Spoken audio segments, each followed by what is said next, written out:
Yo, what the heck is going on, everybody? Welcome back to another episode of the KindaFunny Xcast, your home for all things Xbox here at KindaFunny. Of course, I'm one of your hosts, Snowbike Mike, and today I'm joined by both of my gaming dads, Mr. Parris Lilly and Gary Witta. Gary, I'll start off with you. How the heck are you? It's Tuesday. We're recording live on a Tuesday afternoon. It's a short week since our last record last week, and we're posting on a Wednesday. How you doing on a Tuesday, Gary? Yeah, it's a bit discombobulating doing this first midweek show. Like you said, we just did one on Friday, so now this is the first week moving to the new schedule. We're back here again. Because I was just here with you like just now. We're back again, which is obviously I have no complaints about that. And also, I think the first show that Parris and I have been on together in a while because we keep missing each other. So I know, right? good to have the whole crew back. Heck yeah, it's always great to have the whole crew back, and I know you both are going to bring the energy today. And we're actually going to start off with some big positive energy. Because Parris Lilly, right before the show, went live. A tweet almost snuck by my eye, but I caught it. Destiny the game on Twitter did an awesome hero profile of you, Parris Lilly. It says, a content creator since 2016 and a gamer since the 1980s. Parris Lilly is dedicated to making gaming welcoming for everyone. Learn his story and unlock a brand new in-game emblem. Heroes welcome. Parris, there you are on the Destiny Twitter account, on the Destiny website. Did you ever think that was going to be possible and ever happen in your life? No, and I'm obviously very, very flattered by Bungie doing that. Yeah, they had reached out to me a few weeks ago, so I knew this was coming. I didn't know exactly when, but yeah, I'm very thankful for that. And obviously, I talk about the game all the time. I've had so many great memories playing Destiny over the years that, yeah, it's quite the honor to be recognized as a part of their community. So I do thank them. If I could give one slight correction, though, they listed 2016. I'm old. I've actually been doing this content creation stuff since 2006. So that'd be the only thing. Small correction on their tweet. I will say on the Hero Spotlight, Mr. Lilly, it does say has been a content creator since 2006. So just a small little flub right there, but that's all right. I do love the Hero Spotlight. Of course, if you go over to the big Destiny.net blog post, you get to see this awesome picture of Parris. You get to read up all about it. Really cool stuff, Parris. So big congratulations to you on that one. And a great way to kick off this week's Xcast, of course, celebrating you. And Gary, I'm going to kick it back to you one more time because I want to celebrate you for a second. Gundog going down over on twitch.tv/Gary Witta. How are we feeling right now? I'm very excited. I'm genuinely surprised and very flattered that you would, because I know people probably assume that I'm twisting your arm behind the scenes for you to bring this stuff up, but I'm really not. Like you're choosing to do this because you're a good friend. Yeah. So people will be hearing this on a Wednesday, right? Next Wednesday, 1 week from today, we'll be kicking it off live with episode 1. It's a 9 hours, 9 weekly episodes of a audio adaptation of my own science fiction novel that's coming out later this fall, performed by Shannon Woodward from The Last of Us with music by Austin Wintory. We've also got a special guest performer showing up in episode 3, which I think is really going to surprise and delight people. It's really, really fun. I've been working on it on and off for the last couple of years.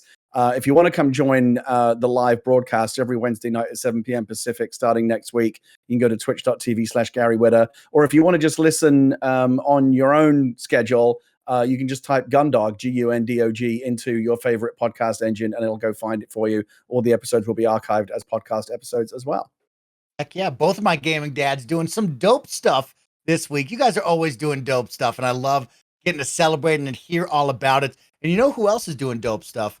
Xbox, because we got a good show planned for all of you right now. Of course, xCloud Gaming is up, and we have some fun comments from PlayStation about the upcoming Activision Blizzard purchase from Microsoft that we're going to talk about in just a moment, because of course this is the KindaFunny Xcast. We post each and every Wednesday at 6 a.m. West Coast, Best Coast time on youtube.com/KindaFunnyGames, roosterteeth.com, and of course on podcast services around the globe. It is a new week, but we're still coming off the high of SummerSlam and the big announcement that Greg Miller now has his own WWE show. Yeah. This is awesome, and it's live right now on Peacock each and every Friday. Greg Miller and the WWE team are going to celebrate something that's awesome in the WWE and wrestling world, and you don't want to miss out. Of course, the fame has gone to Greg's head, and he needs you. He needs your help. Please tweet or Instagram a picture of yourself watching This Is Awesome on your screen. tag WWE and tell them that Game Over Greggy put your butt in that seat to enjoy the content. It would mean the world to him. And of course, the team here, Kind of Funny, because we love celebrating all of the wins here as a community. Don't forget, we are now Epic Games partners, which means if you are buying games off the Epic Games Store, if you're upgrading your look in Fortnite, or maybe buying the season pass, or buying things off the Rocket League store, please use our Epic creator code Kind of Funny at checkout to help support the team. And talking about support, each and every week, we'd like to give a big shout out to our Patreon producers, and it's a brand new month, August, right now, as we start to round out of summer. We want to give a big thank you to our Patreon producers for the month: Fargo Brady, Delaney Twinning, James Hastings, and Casey Andrews. Of course, this week, the Kind of Funny Xcast is sponsored by Chime and Me Undies, but myself and the team will tell you all about that in just a little bit. Guys, let's jump into the show with a fun little question coming from the community. Best friend of the show, Derek, wrote in and says, Parris, Lily, and Gary Whitta, I'm a hardcore Sony pony, but recently I've been very tempted to do a total switch to Xbox for Game Pass, the ease of customizing my controllers, and playing on the go. What would you say to someone like me who has their heart into PlayStation but feels the tug to join the Xbox family? Parris, I'll let you go off first. He's feeling the tug. How are you going to pull in Derek into the Xbox family? What words would you tell him? I mean, I would literally tell him to go subscribe to Game Pass. That'd be the first thing I would say, because it's going to basically unlock the entire Xbox ecosystem. It's going to be at your fingertips. So no matter what genre, whatever type games you're into, you're going to be able to try them all out and see what you would like that comes out of Xbox. So I would say do that. If you can find a Series X, obviously go grab a Series X, but Series S seems to be a lot more accessible these days, and obviously it's a cheaper price, so that might be a great entry into the world of Xbox. Go pick up a Series S, subscribe to Game Pass, and just start trying out some games. That'd be my advice. I like that. Gary Whitta, what would you say to someone on the fence and possibly looking to jump over onto the Xbox side with us? I'm still processing the idea of a hardcore console fan switching, right? Yeah, that's such a, like, how often do you hear about that? I mean, again, we talk a lot about, the console wars, and I know you, me, and Parris all agree that all that stuff is very silly, and you should just play the games that you like, whatever format that they're on. And I'm glad to see the conversation, at least at kind of the corporate level, like the Phil Spencers and Jim Ryans of the world, talking about how they want to play each other's games. And again, we're trying to get past all the tribalism stuff. But for the platform warriors who are out there, who are constantly kind of tweeting up a storm and talking about how their chosen platform is better than someone else's, it's rare to have that kind of moment. I think it's like, I think there are people out there for whom their console of preference, whether it be Sega back in the day, or Nintendo, Sony, and Xbox today. I think there are people that kind of wear that loyalty almost like a sports team that they follow, right? The idea of like changing your sports team, like that's heresy, right? No one would do that. It's you're in it for life. And so I think a lot of people would find that strange, but I fully support it. Again, go where the games are, reevaluate all the time. If you're fortunate enough to be able to own more than one console, brilliant. You'll have access to everything. But if you've got to make one choice, I think just being able to kind of unemotionally look at where the games are and what's going to offer the best services, the best experience for you, has got to transcend like any blind loyalty that you might have just because that's what I had when I was a kid. I was always when I was let me think, I was always more of a Nintendo guy when it was like Nintendo Sega back in the day, but I just came to realize that hey, Sega has a bunch of great games too, and you just go where the games are. And beyond that, in terms of an actual advice or a recommendation, I obviously would echo what Parris said. One of the things I love about the Xbox ecosystem right now is the barrier to entry is so low. You don't even have to buy a piece of hardware, right? You can just buy a Game Pass subscription and play those games over the cloud on your PC, or get yourself one of those fancy new Samsung TVs. We know that there's a dongle most likely on the way. There's so many different ways to get in now. I like that all access plan I've been seeing these ads for Verizon where you can just you can just pay a subscription that basically gets you buy the console in installments and you get Game Pass as well. There's just so many ways to do it. But I would say to anyone who's getting into the Xbox ecosystem, I would say, and in fact do say all the time, gave this advice to someone the other day when they were like, what game should I get? I just get Game Pass. And that is the only answer you need. Great answers from the both of you. Yeah, I echo what both of you say, especially for Derek, right? Derek, in my mind, I'm making my own backstory for you, but I already assume you have a PS5. You're already set up with the best console. So don't hesitate to look in to the Xbox Series S, right? All three of us has a Series S. We really are impressed by that small box and the power it can put out. Of course, that will all be dedicated on what you're really looking to get out of your gaming experience, 4K and beyond. But I really love some of the features that Xbox has that always makes me smile, right? Quick resume. I love having those games suspended and be able to turn on a dime. I love smart delivery, especially in this first window that we've had with so many games sharing cross generation, being able to buy the correct game that will be the correct version that I need. Having my saves carry over with Play Anywhere is a big deal to me. I think that's something we talked about with Game Pass and cloud saves, right? Of playing on the cloud, playing on my PC, playing over on the Xbox console itself. I loved having my saves always ready to go and always being updated and correct. So that was a big deal as well for me, Derek. I see you talk about the ease of customizing my controllers. Have fun in Xbox Design Lab. Remember, of course, if you don't make the jump right into console right away, those controllers will work on your PC, whether they be wired or with the special adapter. So keep an eye out for that one. And yeah, like Parris and Gary said, if you don't want to take the full plunge into a console, look into Game Pass Ultimate. Get it on your PC or on your cloud and have some fun jumping into the ecosystem. And gosh darn it, Derek, start off your Xbox journey playing Gears Hive Buster. Okay, can we all agree, Paris Lily, that Gears Hive Buster is an incredible standalone Gears They're going to be experience so lost that in all needs the lore, more though. love. Can I actually make a suggestion, because this is, and I know we're probably going to get to this in a little bit anyways. Play it on me. You know what I've been playing the last week and a half?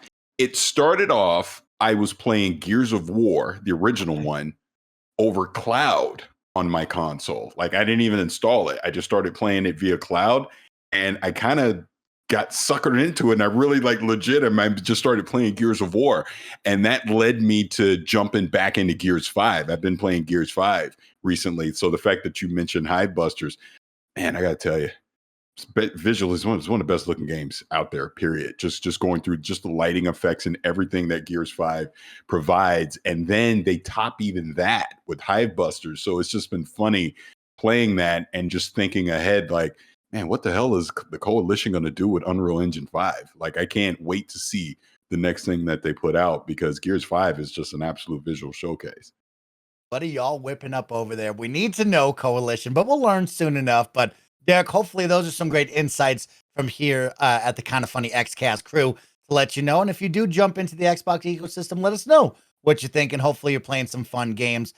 Guys, we have some news topics to jump into throughout the short week that we had, and some fun ones. A big positive one right now is Xbox cloud gaming usage is up in a big way right now. Of course, Xbox Cloud Gaming had a community update video over on the Xbox YouTube celebrating and looking back on the year that they just had with their cloud gaming team. Some of the big takeaways to note: usage hours are up 1,800% from last year. It was a year of improvements for the team with the cloud gaming platform.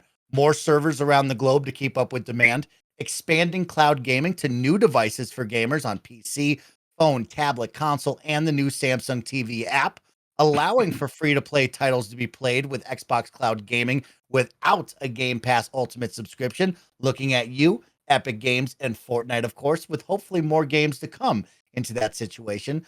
Praising their touch controls and all of the elevation that they've done. And of course, performance and latency improvements to the streaming gameplay for Android and iOS players for smoother and more responsive gameplay. Plus, they've added party chat, which is now available on the iOS side of cloud gaming. They've expanded cloud gaming into new countries, and they're always looking for more feedback because they want to continue to give you the best possible experience with cloud gaming. Paris Lily, you hear that, you look back on the year, 1,800% in usage hours. What do you think about cloud gaming right now? I think it's great. Like, obviously, I just gave the example that I'd been playing Gears of War via cloud gaming, and to see that here over the past year, it's jumped up 1,800%. And obviously, we know Fortnite is a big factor in that, but I think it just proves the point of, what we've been talking about over the past couple of years anyways, when it comes to cloud gaming. Yes, having Game Pass Ultimate kind of be the subscription connector to get you into doing it is a great starter. But now that they're looking to expand this to get more mass adoption, having a free-to-play game like Fortnite is going to be one of the big keys. for them to really get more people into this. So I would absolutely imagine them, making a deal with EA, getting Apex as an example on the cloud service as well. So yeah, having access to your games via Game Pass is great. But for people that don't want to subscribe to Game Pass, but could take advantage of cloud gaming, I think the free-to-play route is going to be a great starter for that as well. And I expect to see them make more partnerships along the way. The thing with cloud gaming, the one thing that I've always said about it is that going to replace the experience of you having a console under your television? No. But it's a great supplement to that. And it provides the freedom of, you just want to hop in and get a quick match in another room on another device. You're on the go with a mobile phone, whatever the case, right? Just the fact that you have the ability to do that is so awesome. The fact that my Steam Deck right now, I can pull up cloud gaming on it. As long as I have an internet connection, I can play wherever I want. It's great. So yeah, it's here to stay, obviously. And I'm only expecting it to get better. So yeah, this is great news to see that it's grown here over the last year or so. Do you think, Parris, really quick to stick on you, we just celebrated George Jetson's first ever birthday, right? He was just born on Sunday last week. Do you think, really, you talk about cloud gaming being the option, the side alternative, but never being the replacement? Do you think 20 years down the road, 30 years down the road, we do get to that where you don't need the console anymore? It just will be cloud streaming? I mean, there's a lot infrastructure wise, just talking nerdy tech stuff for a second. On the back end, there's so much that's going to have to change. I mean, the biggest thing is the latency, right? Until you crack that code and have damn near 0% latency, no one's ever going to trust cloud gaming in a competitive format, a true competitive format. Not to mention, like, when we talk infrastructure, we talk just bandwidth speeds, global adoption of having 5G or whatever the heck it would be 10, 15 years from now across the board, having that readily available and it be cost effective at the same time is the only way that you're going to be able to look someone in the face and go, you don't need a console, you don't need a PC. All you need is an internet connection and a device with a controller, and you can play games as your primary way moving forward. I just don't see that happening anytime soon. Well, I'm saying it's never going to happen. No, I'll never say never, but a lot's going to have to change on the back end, and it's going to start with latency. That's going to have to be just pretty much 0% before anyone's going to be able to take it seriously. Harry, we look back on a year with the cloud gaming team. We're celebrating. What are your thoughts on cloud gaming? I mean, you're a big, advocate for the dongle. Are you happy about what this team has done and the improvements that they've had over the years? When I've spoken about cloud gaming in the past, I've often come across as like a bit more lukewarm on it than some others, a bit more skeptical about, is the infrastructure really there to support it? And Parris touched upon that. There's a good reason why we won't see it in a competitive environment anytime soon. I mean, they don't even use wireless controllers, right? A lot of the time in esports, right? Everything's got to be wired up because they're not willing to, tolerate any kind of latency or lag. We're talking about microseconds here. And so, cloud, which can be quite glitchy when even under the best circumstances sometimes. There's a lot of use cases where I don't think it's ever going to be truly viable. But I understand that the reason why I personally am kind of lukewarm on it is just because I'm not someone for whom cloud gaming fills a big need. My lifestyle, if you can even call it that, is one where I don't really leave the house very much, right? I'm very much a homebody. And so the idea, and also on top of that, I'm not a big handheld gamer. I have a Nintendo Switch, but I play it pretty much almost exclusively docked on the big screen. There's something about handheld gaming has just never really super duper appealed to me. So a lot of the benefits that cloud gaming can offer are just not for Gary, right? They're just not my personal thing. At the same time, I have to be, in order to comment on this kind of stuff, you have to be able to step out of myself and recognize that there are many, many people out there for whom it's hugely useful, right? And so again, it just comes back to the idea of, where I should go back and check on it, because the last time I remember I was on a trip about a year ago. I think it was the last time I actually seriously tried to kind of use cloud gaming. I was on a trip. We were an Airbnb out of town, and I brought my little, Razer, what is it? The Kishi. Mm-hmm. I was going to say kimchi. The Kishi controller. I brought the Razer Kimchi with me, and tried to play a little bit of like what I thought would be like a pretty low spec, low difficulty game to stream. I think it was playing like Donut County.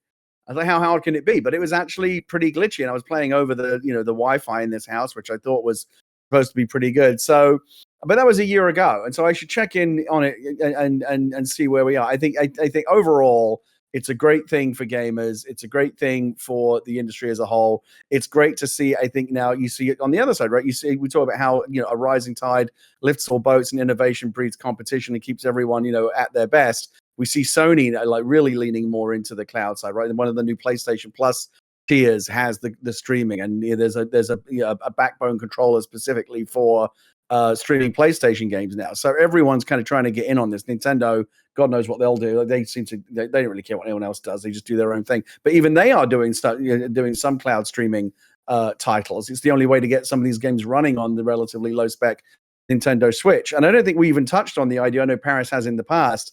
That cloud technology is not just about being able to play a game somewhere without having it locally installed on your system, but the current great example is what Microsoft Flight Simulator is able to do, streaming in all the kind of the geo data and the mapping data that would be impossible to store locally, but which can now be streamed very, very quickly. So I think I think we'll see more and more adoption. But I personally, again, as someone who likes to stay at home with my butt cheek imprint firmly on the leather couch, playing on my big 65-inch TV, which is hooked up to wired Ethernet, playing games on the go, that cloud application is not for me. But I am really excited to see what I think is the more exciting application of how can streaming data from the cloud improve those games that I'm playing at home already.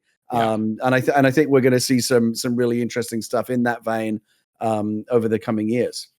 Yeah, that's good stuff right there, Gary. You talk about being lukewarm, and I think for me in particular, I'm almost very similar to you, right? I think about the times I actually use Xbox Cloud Gaming outside of the house with how little we travel right now and go out and about. But I am really taking advantage of it on the console, right? To check out new games that maybe I don't want to download because I have the slow mountain internet, and it's easier just to click on play from the cloud, just like Microsoft Flight Simulator. What are some of the improvements that you would need to maybe be a little bit hotter on cloud gaming? I think, one thing that I really like is, I have really fast internet here at home, but even then, installing a game can take a while, because sometimes, even though I've got like gig internet, downloading a game or installing a game from the Microsoft Store is sometimes pretty slow, just because there's a bottleneck at Microsoft Center. Their servers for downloading, installing games aren't always super fast. So I see a new game that pops up on Game Pass. I'm like, oh, great, I'd like to play that right away. But then, it could be an hour to actually install it sometimes for some of these bigger games. But the option to just immediately streaming over the cloud, and again, if it's performing well, and it's performing just as well as if I'd install it locally, or like near enough as makes no difference. We talk about Game Pass all the time as a discovery engine, trying out games. The ability to be able to take, we've already taken the cost out of the equation, right? It costs nothing for me to install a game that I've already essentially paid for through my monthly subscription. If you take the time to even to install the game in hard drive space out of the equation, because I can do usually it takes me about an hour at most to know if I'm going to want to play more than an hour of a game. If I'm not spending the hour installing the game and just spending spending that time playing it instead, then I'm able to spend whatever gaming time that I have allocated for any given day to actually play a bunch of games rather than just sitting there waiting for them to install. So there's all kinds of cool applications for it. Again, in general, we won't see it reach its true potential until we see, greater adoption of broadband. This is obviously a far bigger issue than Microsoft can tackle by themselves, but greater broadband adoption, when we start to see 5G, like the really good 5G, not the shitty 5G that they advertise, but like the good ultra wideband stuff you can only get on one street corner in San Francisco right now. Once that's saturated all over the map and everyone's getting these gig up, gig down, I think What I like to believe, and what I do actually believe, is a few years from now, the idea of installing a game locally onto your hard drive when you could just play it over the cloud seamlessly will seem quite quaint. It's like, oh, do you remember when we used to do that? When we used to, have Netflix DVDs delivered to our house, and when we used to, go to the record store to buy CDs. Remember we used to install games to our hard drives? How silly was that? Because we'll all have moved on to living in the cloud and being able to seamlessly, just jump from one game to, one uninstalled game to another. Parris Lily, what is the improvements that you want to see out of cloud gaming? Well, it's like I alluded to already. To me, pretty much Gary can't even talk. Sorry, Gary pretty much covered it. But just I go back to latency. I mean, that's the thing, that like the future that Gary's talking about, where we would laugh when, remember you used to install games on a hard drive, you just instantly start playing it, until you can 100% trust that you can control the game the way that you want to control it, right? Again, when we talk competitive multiplayer games, that millisecond bit of latency could make a huge difference. So that has to almost get to a 0%. It just has to, because until then, no one's going to trust that all the time. Sure, in a pinch, playing in a second room on the go, of course, cloud gaming's great. Like I said, I just on a goof decided, you know what, I want to play Gears. I don't feel like wasting time installing it. I just want to just check it out really quick. And I just started playing it on the cloud, and it worked. It works well enough that I'm not thinking about that I'm playing on the cloud, and that's great. And that's the future that we need to go to.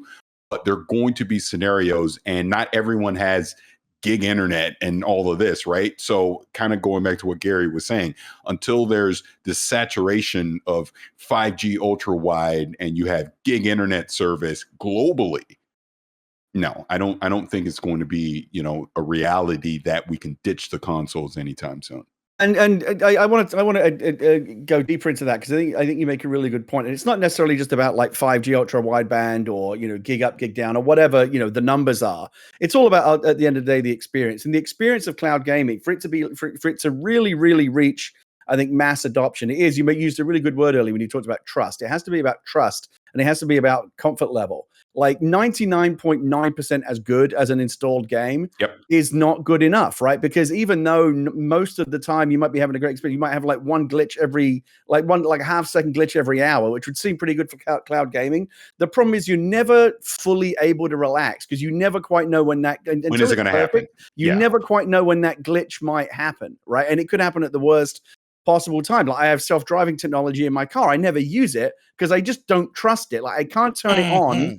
I can't turn it on and then just relax, right? Because I'm like, but what if it makes a mistake? Like, what if it drives me off a cliff or whatever? It's not there yet.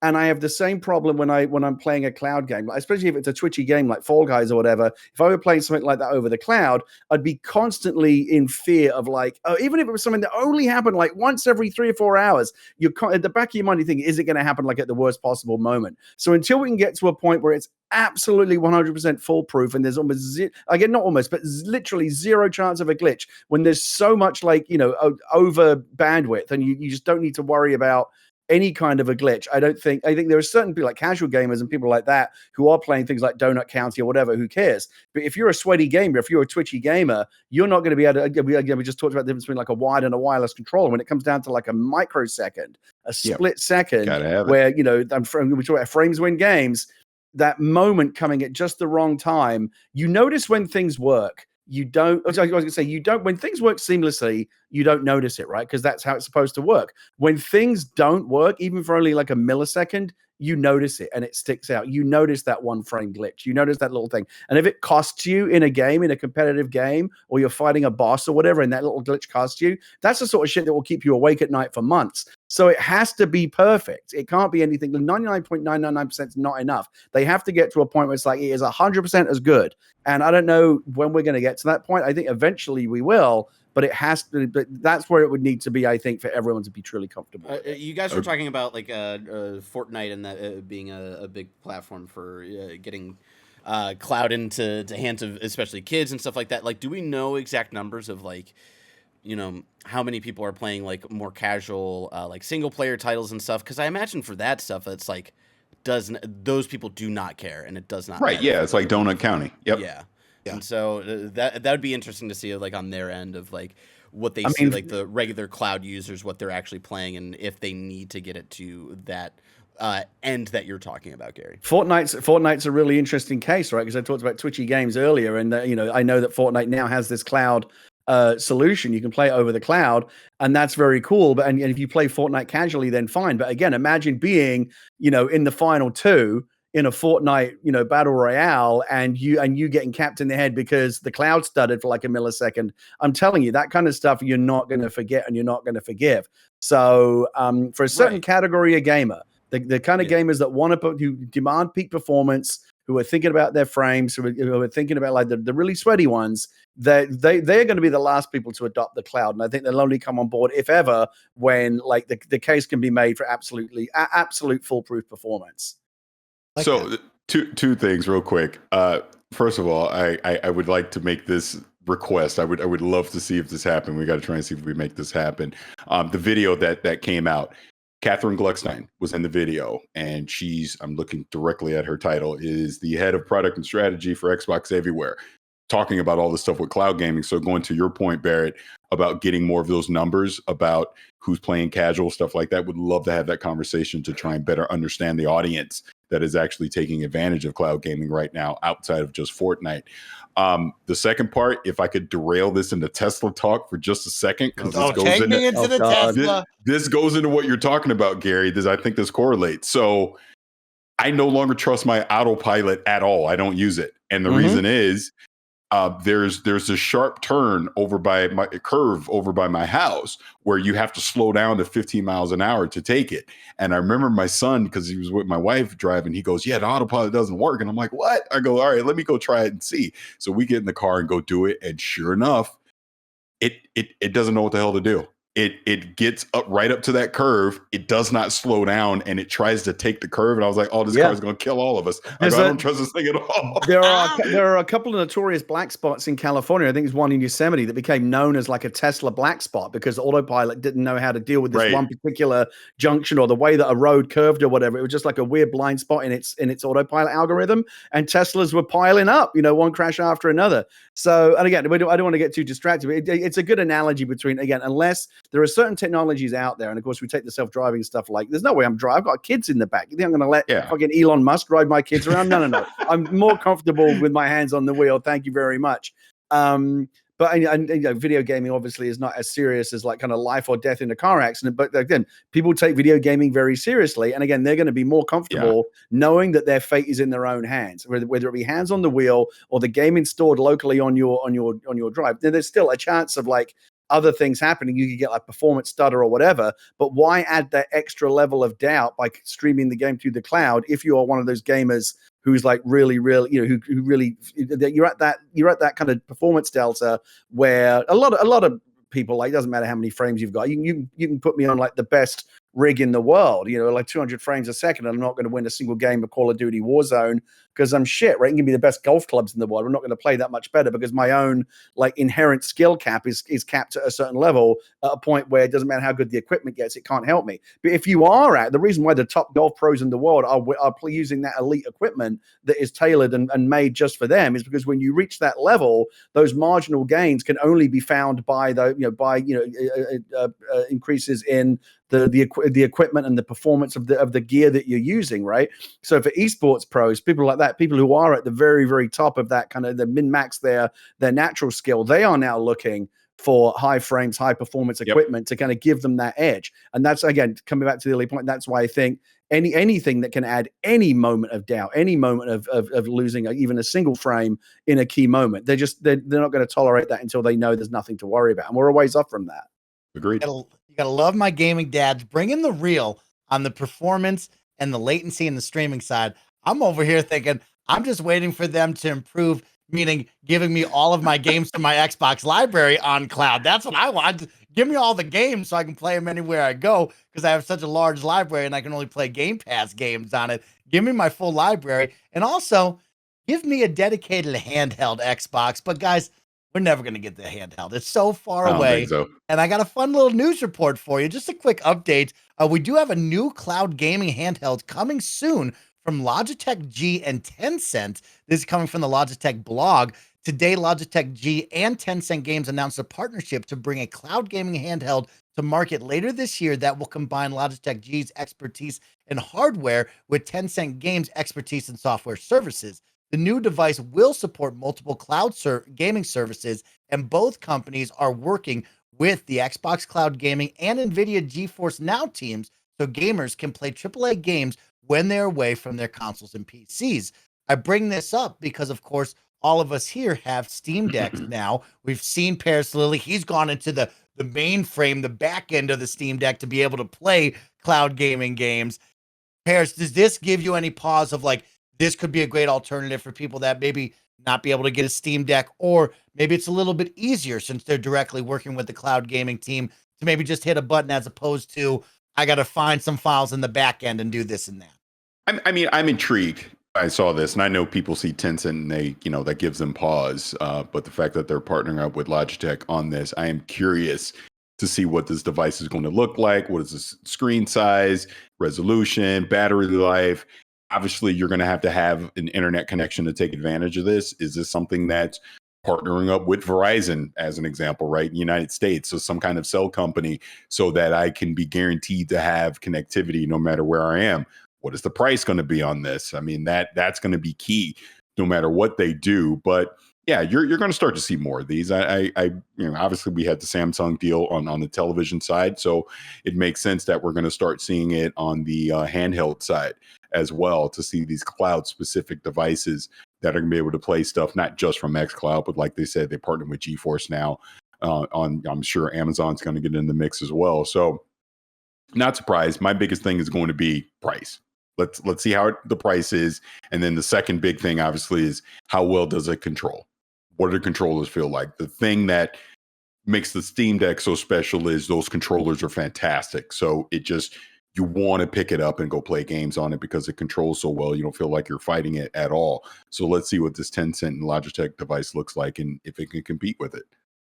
Okay, with it, any intrigue in this at all? I think it's, again, I'm not a big handheld gamer, but I'm fascinated by, just as an observer, just looking at what I think it means for like the gaming landscape. I think the Switch and more recently the Steam Deck, particularly the Steam Deck, I think given the huge success that it's had now, how many people like it, I think it's going to herald like a whole new generation. I think this is like where the next big hardware battle is going to be fought. Not necessarily the next PlayStation or Xbox generation years from now, although that'll obviously happen as well. But a new category, a new generation of handhelds. The Logitech one I think is interesting because Logitech.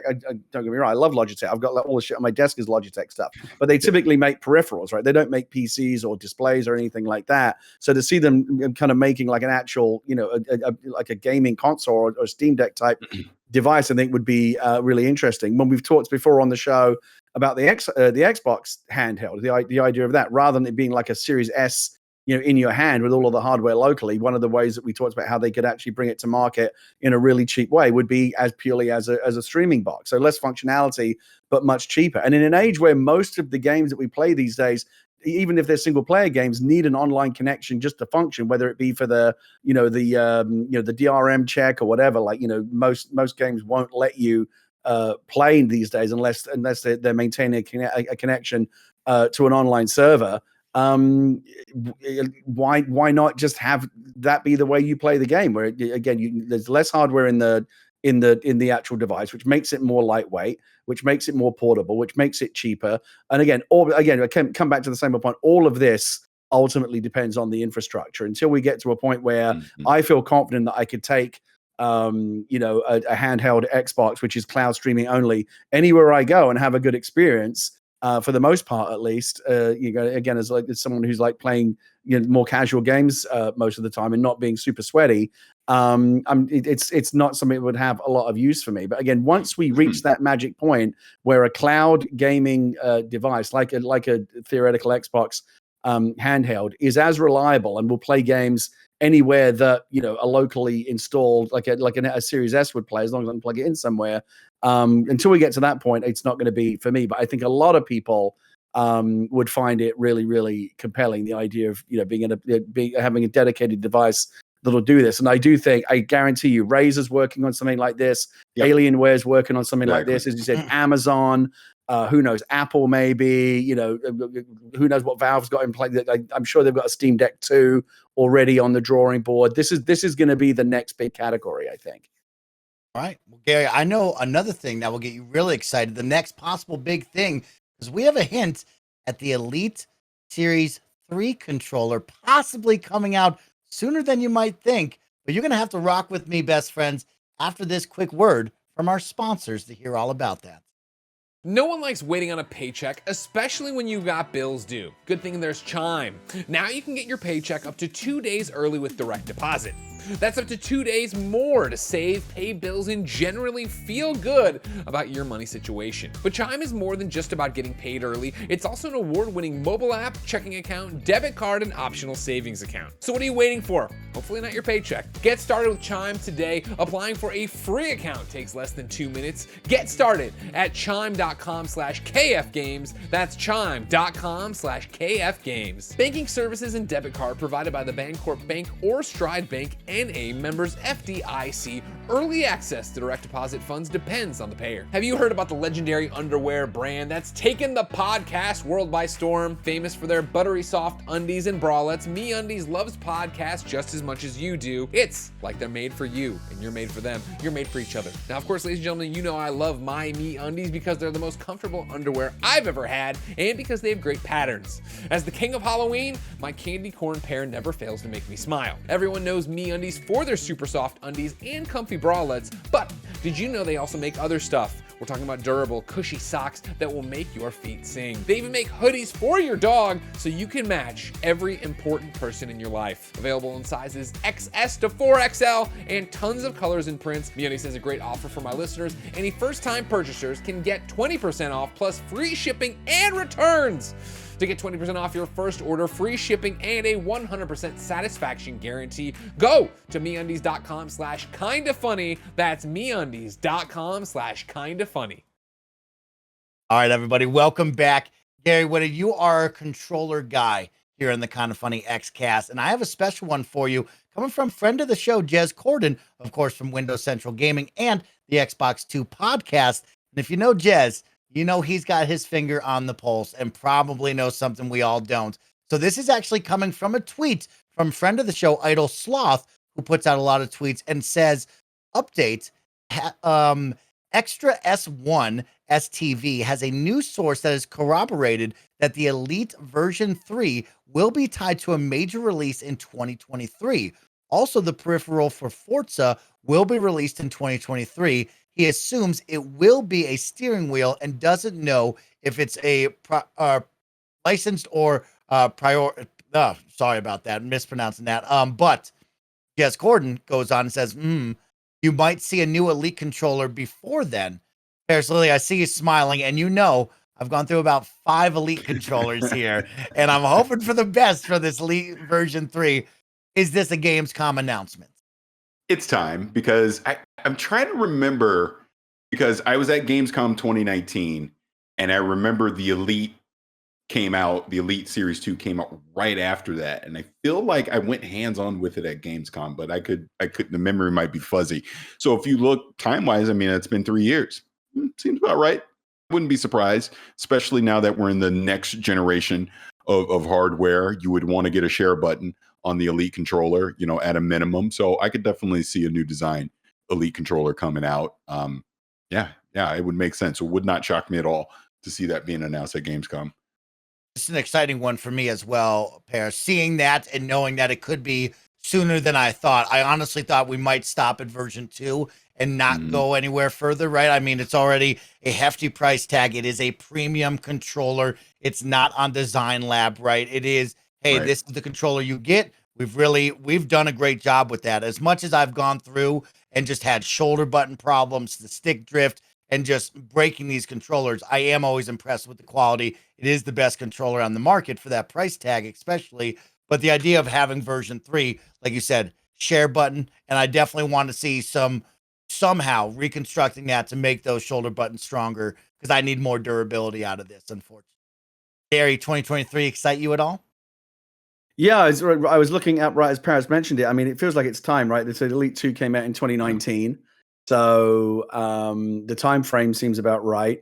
It is a little bit outdated now because it's missing that share button. Even that really cool Master Chief edition they just put out, is missing that. It is essentially just a reskinned Elite 2 controller, and that share button that gets a lot of use in my house. My kid and I were both always grabbing screenshots and little videos and things. It's really nice having it right there on the pad, and you miss it when it's not there. I don't know too much about what I would want. I mean, they've got it really, really refined at this point, right? It's a really, really premium controller. It feels really, really good in the hand. So many ingenious little features. Like, I love that you can charge it in the case, that the case is also like a charging dock for the controller. The paddles and stuff. One of the things that I discovered, this is a funny story. I was talking about earlier about how, like, if you're crap at golf, like elite golf clubs are not going to help you, right?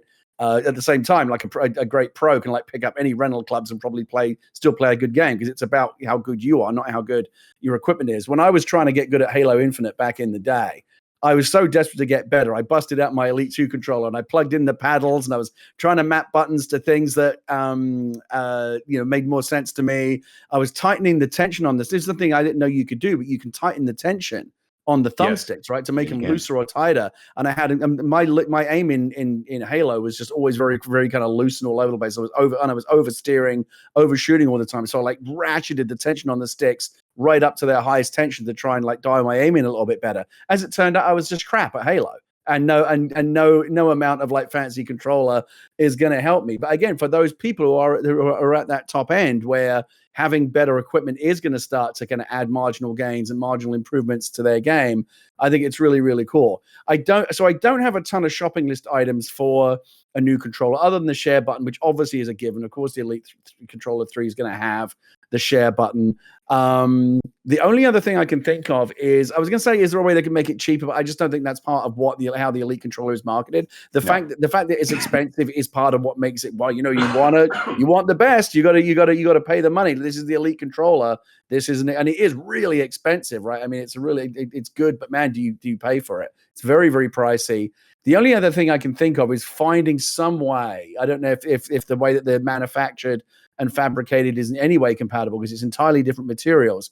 But if there was some way to integrate it into the design lab, to customize it in some way, I think that would be a really attractive proposition. That Master Chief controller is so cool. Even if they just added currently what PlayStation does, right? They don't have a design lab, but they at least offer, black, white, blue, purple, and red control. There's at least a range. I would like a range of colors for the Elite Controller 3, so you can feel like a little bit like it's personal to you, would be really good. But it's already so refined. It's hard for me to look at and go like, well, what else could I ask for in this controller? Because it already does what it does so well.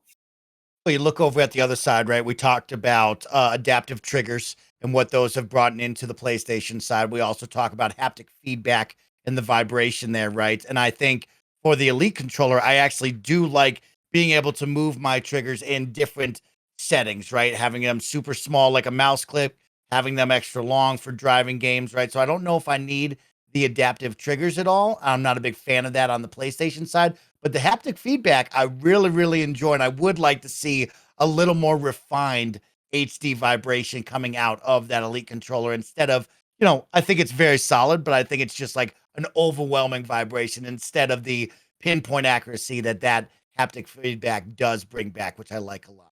One of the things I really like about the Elite controller currently, and it was something I didn't even know that you could do, but when I was quite embarrassingly trying to get better at Halo by using the Elite controller, and I went into the software, you can reprogram all the buttons, and you have to tell the controller what you want the paddles to do, right? For example, if you're going to use the paddles. And so you go into the Xbox little piece of software, and it'll help you remap them. One of the things that I really like is that thing they call a shift. Have you seen this? It's called a shift button. So you can assign one of the paddles to be the shift button, which basically remaps all the other buttons. So if I press the A button, it's the A button. But if I hold down the shift paddle and press the A button, it's gonna do whatever is remapped to that. So it basically lets you kind of map the controller twice, once unshifted and once shifted. There's it's a very, very thoughtful and very clever degree of customization. If you really want to go down that rabbit hole and have that controller working just the way that you want it, they can do some really amazing things. To your point about some of the stuff that the DualSense does, I still believe, as much as I'm an Xbox guy, I still believe that the DualSense kind of won the controller wars this round. I still prefer the feel of the Xbox controller in my hand because I like the offset sticks. But every time I play PlayStation games less often than I play Xbox games. But every time I pick up a PlayStation native game and I'm playing, the adaptive triggers, the different, the different tensions on the trigger pull that developers can map any way that they want, the more refined haptic feedback rather than just essentially a buzz. Just a very generic rumble, which is what the Xbox controller still gives you. And the fact that they can program sounds to come out. I told you my wife was playing Stray the other night. And when the cat meow came out of the controller, she was so delighted by it because it's such a cool little gimmick. And the ability just to do things like that, I think what I would like to see for the next generation of mic, this won't just be something they'll do for the elite, because developers aren't going to like program game specific features just for the very, very small subset of elite controllers. But for the next generation Xbox controller, I would like to see Microsoft maybe take a few pages out of the DualSense's book, because there's some cool features on that side. Parris, Lily, before we get out of this, we actually have a kind of funny best friend watching live over on Patreon right now. MCAP33 says, what do you guys think is the 2023 game that will release alongside this controller? What do you think is going to be the draw of this? Parris, is it standalone, or if you were to put it next to a game, what game would you put it next to? He read my mind, because I kind of think if you do this early 2023, it's got to be Forza. I would think Forza, and I think they wouldn't just stop at an elite controller. You probably partner with Logitech or whoever, and you have a Forza themed steering wheel as well. And then for those that don't want a steering wheel, here's our brand new Elite 3 controller that's Forza themed that you could present. And then I kind of like Gary's idea, because I don't think an elite controller makes it into Design Lab. I just don't think it'd be cost effective to try and do it on that scale to be that customizable. But yeah, give us different colors. Give us different colors of the elite controller. You're selling this as a premium product, treat it as such. You can have some high end, color designs that you put in there on the elite controller, and things are going to sell like hotcakes regardless. But I think if you're going to tie it to a game as a part of its debut, Forza seems to be the one you would probably start with. I would imagine something like Starfield. I could see an elite themed controller that goes along with that. Some of those smaller games that'll come from their internal studios, I probably wouldn't want to do an elite controller with. But the big guns, absolutely. Like on down the line, Hellblade 2, Perfect Dark, Fable, I could see them starting to, iterate on those with the big games, and they have a themed controller like the Halo one, obviously, that we got from Infinite. But yeah, I think they could make that a trend. And then you get the Series 3, now you got the share button, better build quality, so you stop breaking yours, Mike, and we just go from there. But one thing that I've never really thought about, but listening to Parris talk about it got me thinking about it, is the idea of like, how they do like a console refresh mid-generation, like a PlayStation Slim or whatever. Never really seen this, but it would be interesting. Well, they kind of did it with the PlayStation. I guess they kind of did it with the PlayStation 2 when they brought on the DualShock sticks for the first time. Or the PlayStation 1, they brought in the DualShock sticks for the first time. The idea you could do like a mid-generation controller refresh, where they just, hey, guess what? Now all Xboxes ship with the Generation 2 standard Xbox wireless controller. The old ones will still work, but this is what's shipping from now on, and game developers would be more likely to support that, because it's not just a subset of elite controllers, but it's the new, and you can also go out and buy it separately, of course, and upgrade the controller for your existing console. So like maybe like a year or 2 years from now, there is like a controller refresh that would add some of the cool DualSense stuff and get it and get us closer to some parity there, without having to, because we always assume that the controller gets updated when the console does. But why not update the controller midway through a generation? So shout out to controllers and being able to carry over your Xbox One controllers and vice versa. Funny enough, a couple nights ago, I tried to play NCAA football 14, but it's on my 360, and the 360 controller went bad. And there I was trying to turn on a Xbox One controller with it, and I was like, why won't this do this? I thought they had that. And then I looked over and I was like, oh, that's an Xbox One controller. Whoops, I'm on a 360. Went and bought one. But guys, last week, Parris, I know you missed out on it, but I saw you did respond to the Xbox tweet. And we talked about our first game, the last game, the games we're looking forward to.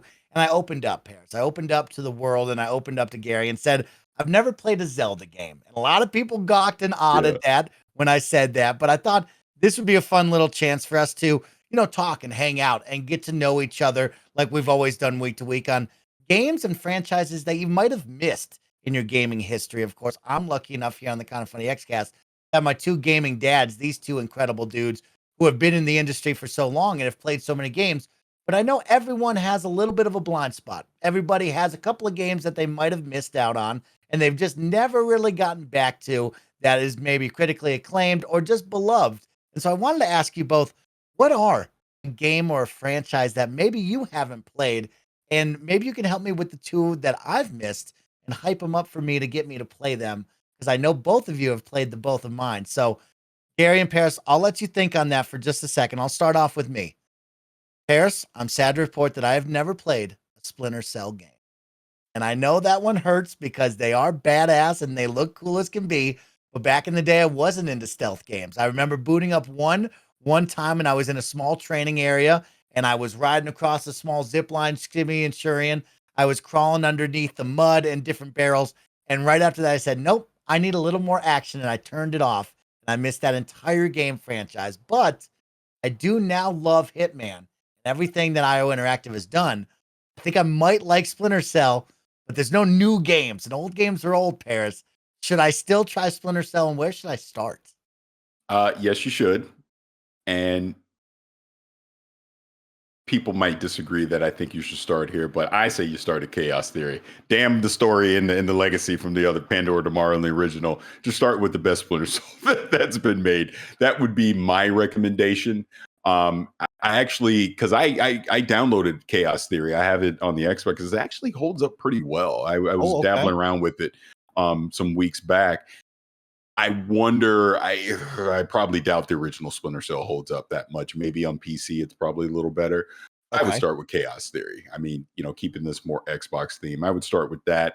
I think the story in it is fantastic. Obviously, just all the spy mechanics, the gameplay loop that you'll be able to do in it is great. I'm pretty sure the multiplayer side of it doesn't exist anymore, but Spy versus Mercs and the co-op stuff and all that was great for its time as well too. But yeah, to me, just one of the best games ever. Absolutely love Chaos Theory. Good to know. I see a lot of love for it each and every year whenever, of course, Ubisoft hits the stage for an E3 presentation. And that's one game I never played, but backwards compatibility, I have them all. I bought them all, just have never turned them on. So I'll think about that, Parris, next time I'm looking for a game to play in a dry 2022. Gary, I tailored this one for you because you've talked about it and how much you love it. Crimson Skies. Gary, I've never played Crimson Skies. I mean, it's sitting right there. You can go grab it right now, Mike. There's nothing stopping you. It's right there. I don't know how well it holds up, and I'm like, every time I'm scrolling through the the back compat library, I see it there. I'm like, oh man. But I feel very strongly about nostalgia, not messing with it. Sometimes things are just best left in your kind of rose-tinted spectacles memory. There are many games that I was fond of as a much younger man, and I went back years later to revisit. Oh, I had such great memories. Let me go and revisit that. And you go back and go, it's not quite as good as I remember. Or like you're trying to recapture something that can't ever really fully be recaptured. So I tend to be a bit more hands-off about games from my youth. I'm happy just to kind of freeze them in amber and just have them in my memory than rather go back and try to recapture something. Okay. I like that, Gary. So now I've opened up to the two of you in the world. I need you to open up to me. What is a game or franchise that maybe you haven't played or given a try to? Gary Whitta? Go Parris. Yeah, Parris. Okay, I got it. So a franchise that I've never tried, that I obviously always hear great things about, is Kirby. Never tried it. Never tried Kirby at all. And the perfect time to get in as well, because the new game is terrific. New game's coming out, yeah. No, the new one that's out right now, Forgotten. So Kirby and the Forgotten. It is out. Yeah. It's already out. That's been out for a while, and I honestly think that is going to be a Game of the Year contender this year. It's probably, I think it's a good contender to be Nintendo's Game of the Year, especially now that Breath of the Wild has slipped. And the new one, Dream Buffet. Is it Dream Buffet? That's going to be a lot of fun as well. This is a good year for Kirby games. Gary, you're discounting Mario Plus. I know you hate the Rabbids, but you're discounting Mario Plus Rabbids. No, don't smack the Rabbids like that. Don't smack the Rabbids. I think Mario Plus Rabbids, I know, is also technically a Ubisoft developed game as well. That's going to be the most fire Nintendo release. And also Xenoblade Chronicles 3 people are really loving. I think Kirby's got it. Yeah, as for that, Parris, I'll chime in because I actually played my first Kirby game this year, which was Kirby and the Forgotten Lands, and it is up there. This is possibly a top 3 to top 5 game of the year for me right now. I had an absolute blast. It's a banger. It's a must play for sure if you want to give that a try. So I encourage you to check it out for sure. So actually, I'm going to cheat. I have 2 more. So I have another franchise that I've never played that I'm sure people are gonna. I can hear the angry comments coming already. Bayonetta, never played it. Never played it. I hear great things. I hear it's great, but I've never played it. Isn't there a new one coming out soon? Yeah. Yes. Yep. I think that's third one, right? Yeah, Bayonetta 3, I believe. Yeah. Mm-hmm. Yeah, I've never played that either. It looks like what? It looks pretty dope. Looks dope. Yeah, I've just never it does. Now, a game I've never played, and I think I might have told the story on here why I boycotted it and have never played it. But I've never played Metal Gear Solid 3 Snake Eater. That would be the one that I know. That's the best one. I know. The worst one. It's the worst one. Mike, shut the. Oh my god. God, here's the unfortunate thing, Parris. Like Mike had to watch that game through like Discord while we played it on stream, so he doesn't understand like just like on a gameplay design level of like the master of class of that game, you know. And it's such a great story. Oh, you got to check that one out. Well, I can't remember if I told the story on here or not. The reason I've not played it is because Kojima made me mad with the Okie Dokie did in Metal Gear Solid 2, and I gave up on Metal Gear. I haven't played Metal Gear since. With Erikai Pliskin, bro. He wasn't happy about riding an Erikai Pliskin. No, I was not. I was like, damn you, Kojima. Jones. Oh my gosh. So you were so mad that you didn't even go for number 3. You said no. Nope. Get that, jabroni? I did that. I passed on 4. Nope. Oh, 5. the way it all comes together in 4. Come on. I wouldn't know. Parris, I wouldn't know. This man was as even someone a who tail. I loved the bit that I had for years. The only Metal Gear game I'd ever played was Survive, the one like that's terrible that they made after Kojima had left, you know. And the only reason I played that was for work at IGN at the time, and so. And I was always kind of dismissive about the series, but then like going through it all, it's definitely worth the journey, at least through 4. I still have not touched Peace Walker or 5 or anything, but like how he seems to like, at least at the time, tie it all together in those first 4 games, Parris. I think it's really worth it. Oh my gosh. And 5, Parris, is so good. I had to ditch Barrett. I couldn't wait over winter break. I was riding such a high. We were gonna come back from break and start the year on our streams playing Metal Gear Solid 5, and Mike had the audacity to cheat on me over winter break, and it hurt. It hurt my soul. What an incredible game. Open world, stealth espionage, action. You are doing so much in that game. And the story is still fun to me. I know a lot of people definitely bashed the story, but I liked it just as much as I liked 1 through 4. But dang, number 3 and 4 and 5, dang, Parris, you got some Metal Gear to play, man. You got some Metal Gear to play. Or I don't. or you never go. You never go.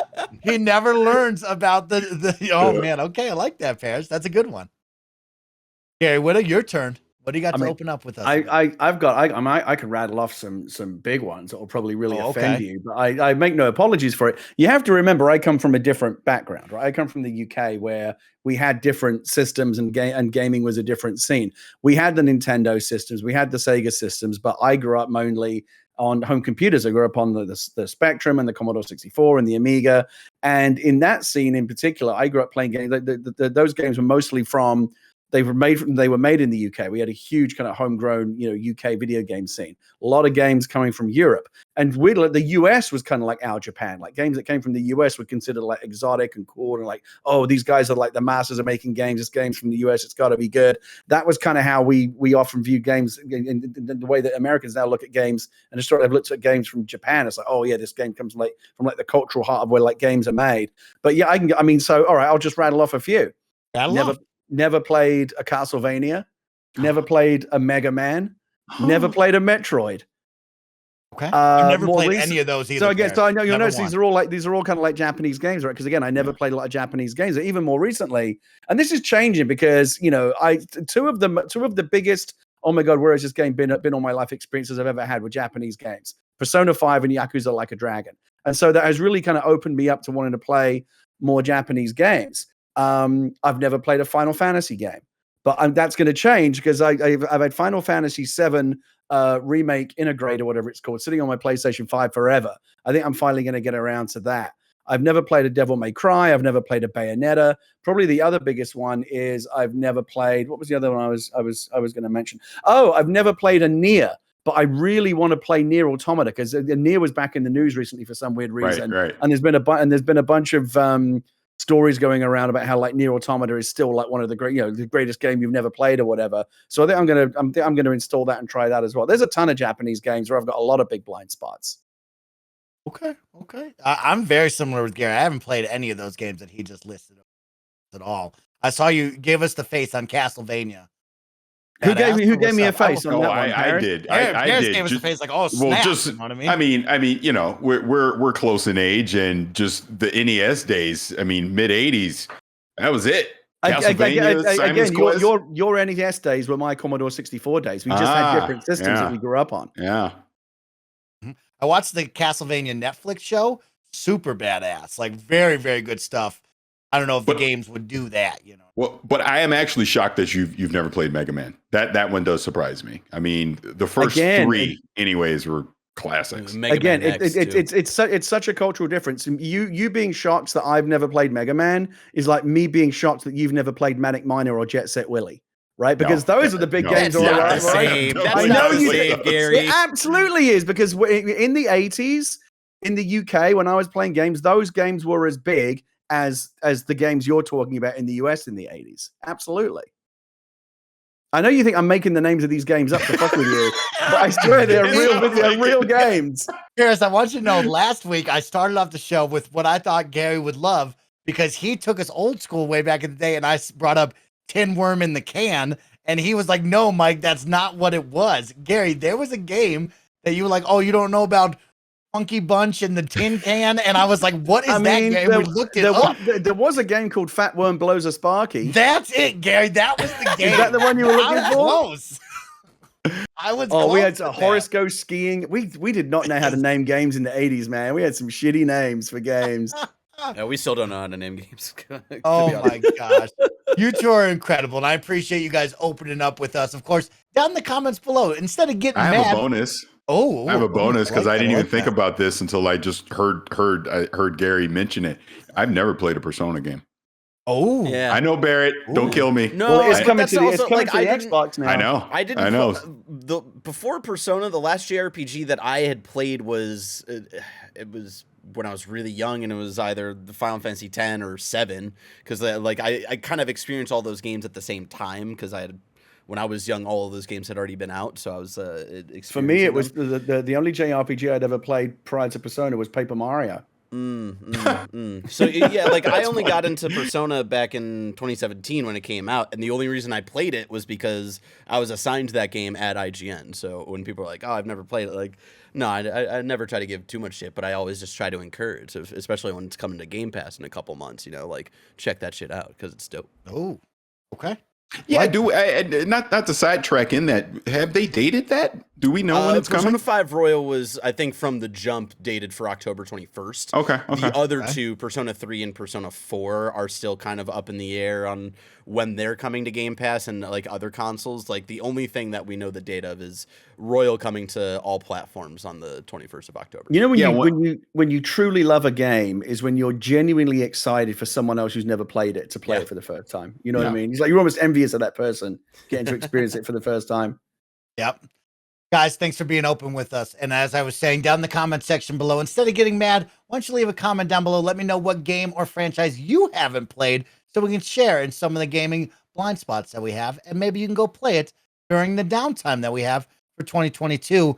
Guys, I was going to segue in to the Sony comments about Activision and Blizzard's acquisition with Xbox, but we'll talk about that next week, as there's still a lot of information. It's still being translated from that Brazilian government document, and we'll talk about that next week, about the importance of Call of Duty and what it means with Sony's comments on how awesome Call of Duty is. But we'll talk about that next week. Guys, thanks for an awesome week. It was a short week.